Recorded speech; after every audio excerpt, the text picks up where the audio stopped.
दोस्तों आज के इस वीडियो में हम लोग उस महान शख्स के बारे में कुछ महत्वपूर्ण प्रश्नोत्तर देखने वाले हैं जो भारत देश के संविधान निर्माण में सबसे महत्वपूर्ण भूमिका निभाए हैं। डॉक्टर भीमराव अंबेडकर जी, जिनकी 131वीं जयंती आज पूरे विश्व भर में मनाई जा रही है। तो वीडियो काफी ज्यादा हम लोग का इंपॉर्टेंट होने वाला है, इसलिए वीडियो को आप शुरू से लेकर के लास्ट तक जरूर देखें। तो चलिए शुरू करते हैं फर्स्ट क्वेश्चन को लेकर के। देखिए हम लोग का फर्स्ट क्वेश्चन है कि डॉक्टर भीमराव अंबेडकर जी का जन्म कब हुआ था। डॉक्टर भीमराव अंबेडकर जी का जन्म कब हुआ था। आपके पास चार ऑप्शन है, तो बताइए राइट आंसर कौन सा हो जाएगा। तो दोस्तों इस प्रश्न के लिए राइट आंसर होने वाला है ऑप्शन ए, यानी कि 14 अप्रैल 1891 ईस्वी को। दोस्तों ऑप्शन ए हो जाएगा इस प्रश्न के लिए right answer. Doctor Bhimrao Ambedkar ji का जन्म कब हुआ था, तो 14 अप्रैल 1891 ईस्वी को हुआ था। चलिए देखिए हम लोग का अगला प्रश्न है कि डॉक्टर अंबेडकर जी का जन्म किस राज्य में हुआ था। दोस्तों डॉक्टर अंबेडकर जी का जन्म किस राज्य में हुआ था। मध्य प्रदेश, गुजरात, उत्तर प्रदेश या फिर पश्चिम बंगाल। तो इस प्रश्न के लिए राइट आंसर हो जाएगा ऑप्शन ए, यानी कि मध्य प्रदेश। दोस्तों ऑप्शन ए हो जाएगा इस प्रश्न के लिए right answer. Doctor Ambedkar ji का जन्म किस राज्य में हुआ था, तो मध्य प्रदेश में हुआ था। मध्य प्रदेश के किस स्थान में हुआ था दोस्तों, तो मध्य प्रदेश के इंदौर जिला के महू नगर में हुआ था। कहाँ हुआ था, तो मध्य प्रदेश के इंदौर जिला के महू नगर में हुआ था। और आप ये भी याद रखिए कि भीमराव अंबेडकर जी का पिता का नाम क्या है, तो दोस्तों पिता का नाम है रामजी मालोजी सकपाल। रामजी मालोजी सकपाल। माता जी का नाम क्या है, तो दोस्तों भीमाबाई। क्या है माता जी का नाम, भीमाबाई। आप ये भी याद रखिएगा क्योंकि एग्जाम में हो सकता है आपको पूछ दे। देखिए हम लोग का अगला प्रश्न है कि भारत सहित पूरे विश्व भर में किस दिन अंबेडकर जयंती मनाई जाती है। दोस्तों प्रश्न काफी ज्यादा हम लोग का इंपॉर्टेंट है। भारत सहित पूरे विश्व भर में किस दिन अंबेडकर जयंती मनाई जाती है।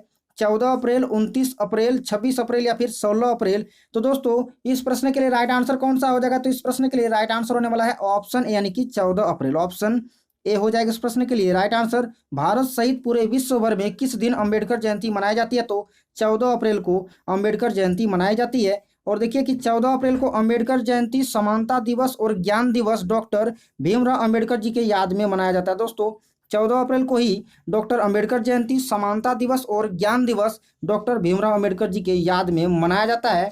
और हम लोग का अगला प्रश्न देखिए कि डॉक्टर अंबेडकर जी की 2022 में कौन सी जयंती मनाई जाती है। दोस्तों प्रश्न हम लोग का काफी इंपॉर्टेंट है। डॉक्टर अंबेडकर जी की 2022 में कौन सी जयंती मनाई गई है। 130वीं जयंती, 131वीं, 129वीं जयंती या फिर 132वीं। तो दोस्तों इस प्रश्न के लिए राइट आंसर हो जाएगा ऑप्शन बी, यानी कि 131वीं जयंती 2022 में मनाई गई है डॉक्टर भीमराव अंबेडकर जी की। ऑप्शन बी हो जाएगा इस प्रश्न के लिए राइट आंसर। आने वाले एग्जाम में पूछे भी जा सकते हैं डॉक्टर अंबेडकर जी की 2022 में कौन सी जयंती मनाई गई है, तो 131वीं जयंती मनाई गई है दोस्तों।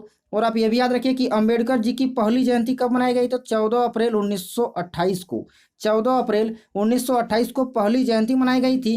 किसके द्वारा, तो दोस्तों सदाशिव रणपीसे के द्वारा। किसके द्वारा, सदाशिव रणपीसे के द्वारा, पुणे नगर में। दोस्तों एग्जाम में पूछा जाता है अंबेडकर जयंती पहली बार कब मनाई गई थी, तो दोस्तों 14 अप्रैल 1928 को।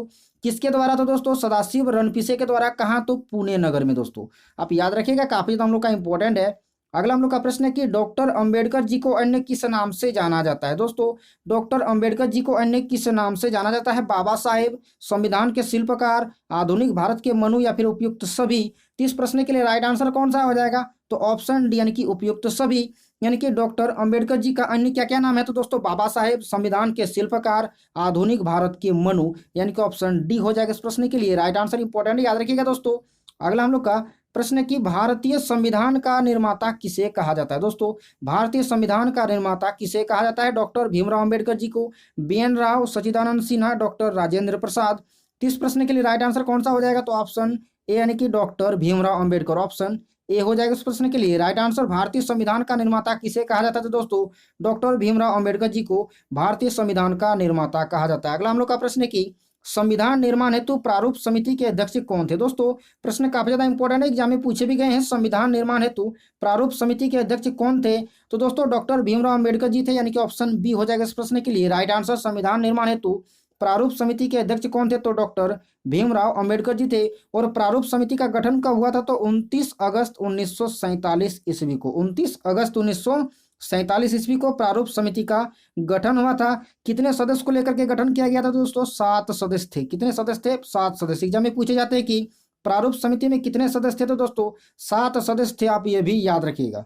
अगला हम लोग प्रश्न देखते हैं जो कि अगला हम लोग का प्रश्न है कि डॉक्टर अंबेडकर जी ने बौद्ध धर्म को कब अपनाया था। दोस्तों एग्जाम में काफी बार पूछा गया प्रश्न है, डॉक्टर अंबेडकर जी ने बौद्ध धर्म को कब अपनाया था सबसे पहले। तो दोस्तों 1932 में, 1957 में, 1956 में या फिर 1934 में। तो इस प्रश्न के लिए राइट आंसर कौन सा हो जाएगा, तो ऑप्शन सी यानी कि 1956 में। दोस्तों ऑप्शन सी हो जाएगा इस प्रश्न के लिए right answer. Doctor Ambedkar ji ने बौद्ध धर्म को कब अपनाया था, तो 1956 ईस्वी में अपनाया गया था। अगला हम लोग का प्रश्न है कि डॉक्टर अंबेडकर जी ने बौद्ध धर्म को कहाँ अपनाया था। दोस्तों एग्जाम में प्रश्न पूछा गया है, डॉक्टर अंबेडकर जी ने बौद्ध धर्म को कहाँ अपनाया था। दीक्षा भूमि, कुशीनगर, देवरिया या फिर बुल्ढाना। तो दोस्तों इस प्रश्न के लिए राइट आंसर कौन सा हो जाएगा, तो ऑप्शन यानी कि दीक्षा भूमि, जो कि नागपुर में है। दोस्तों ऑप्शन ए हो जाएगा इस प्रश्न के लिए right answer. Doctor Ambedkar ji ने बौद्ध धर्म को कहाँ अपनाया था, तो दीक्षा भूमि, जो कि नागपुर में है। दोस्तों अगला हम लोग का प्रश्न है कि द बुद्ध एंड हिज धम्म पुस्तक के लेखक कौन है। दोस्तों एग्जाम में काफी बार पूछा गया प्रश्न है, द बुद्ध एंड हिज धम्म पुस्तक के लेखक कौन है। तो दोस्तों इस प्रश्न के लिए राइट आंसर हो जाएगा ऑप्शन बी यानी कि doctor Ambedkar ji. Option B हो जाएगा इस प्रश्न के लिए राइट आंसर। एग्जाम में पूछा गया इसलिए आप याद रखेगा, द बुद्ध एंड हिज धम्म पुस्तक के लेखक कौन है। तो दोस्तों डॉक्टर अंबेडकर जी है इस पुस्तक के लेखक। अगला हम लोग प्रश्न देखते हैं, जो कि हम लोग का अगला प्रश्न है कि पीने के पानी के लिए सत्याग्रह करने वाले प्रथम और एकमात्र सत्याग्रही कौन थे। दोस्तों एग्जाम में काफी बार पूछा गया प्रश्न है, पीने के पानी के लिए सत्याग्रह करने वाले प्रथम और एकमात्र सत्याग्रही कौन थे। तो दोस्तों ऑप्शन बी यानी कि doctor Ambedkar ji. Option B हो जाएगा इस प्रश्न के लिए राइट आंसर। पीने के पानी के लिए सत्याग्रह करने वाले प्रथम और एकमात्र सत्याग्रही कौन थे, तो डॉक्टर अंबेडकर जी थे। दोस्तों इस प्रश्न के लिए राइट आंसर कौन सा हो जाएगा, तो ऑप्शन बी। अगला हम लोग का प्रश्न है कि निम्न में से किसने तीनों गोलमेज सम्मेलनों में भाग लिया था। दोस्तों एग्जाम में काफी बार पूछा गया प्रश्न है, निम्न में से किसने तीनों गोलमेज सम्मेलनों में भाग लिया था।